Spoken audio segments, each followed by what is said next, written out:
ဒီဘာသာပြောရဲ့ကမင်လာခကုတုခိုင်းစကရနေဘာတွေဒီမှာကဘာစီကပြန်မလာချင်တာပါဗျာဒီဘာတော့ဘာစီပြန်တော့လာချင်မှာပါဘာတွေဒီမှာပုံမျိုးရေးထားလို့မျိုးချိန်ကြရင်ပြန်လာအောင်မှာပါဆိုတော့ရောရက်လေးတော့ထောင်းဖို့ဘာသာတို့ရဲ့အဲ့လိုမျိုးမျောလင်းချက်တိုင်းလူရှိတာဗျာရှင်ပုံမှန်မှန်တယ်ဗျာ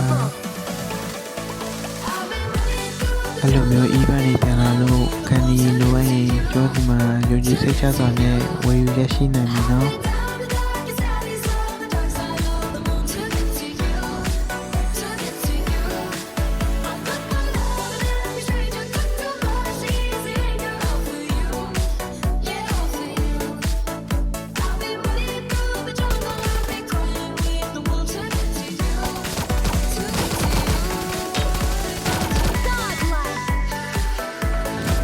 ကျွန်တော်ရဲ့ဗီဒီယိုလေးကိုသဘောကျရင်ဆိုရင်တော့ like ကိုလေးလုပ်ခဲ့ကြပါဦး